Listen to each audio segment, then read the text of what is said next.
এটা তোর কোন রকম বাজার, দুনিয়ার বাজার উঠাইয়া নিয়ে আসছো।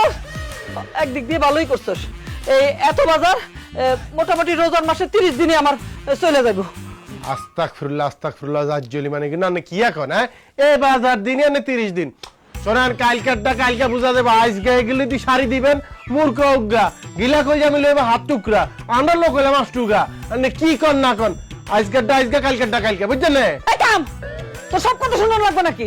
আচ্ছা ঠিক আছে, তোর কথা না আমার কথা না, মাঝামাঝি 15 দিন আমি এই বাজার দিয়ে চালামু। আমার চুপ করো তো, 2 দিন পরে রোজা, তুমি আজকে কিপটামি করতেছো। আজকে ভাইজান যে বাজারগুলো আনছে আমরা দুজন মিলে রাইন্দা সব খেয়ে ফেলাবো। তোর কথা আর শুনুম না, চুপ থাকো। এটা না না না না না না না যা যা যা যা যা যা যা যা যা যা যা আরে থামেন না। সি সি সি সি সি সি সি এটার মধ্যে মানুষ থাকে ঘরের মধ্যে নাকি হিয়াল কুত্তা ফাইতেও থাকে কেন? এটা তো গোয়াল ঘর মনে হইতেছে। মা রে গন্ধ না মুখ ব্যাগ বাড়ি আসতেছে। হ্যাঁ শুনেন, নামাজ রোজা করলে সাহিত্য ন, সেটার সাথে কি পরিষ্কার পরিচ্ছন্ন থাকা লাগবে। কি বলছে? পরিষ্কার পরিচ্ছন্নতা ইমানের অঙ্গ। কখন যে দুলা বালি মাকড়াসার জাল মাল দিয়ে ঘরের মধ্যে যে একটা বিতিকিচ্ছা অবস্থা সেরা বেড়া লাগা রাখছেন,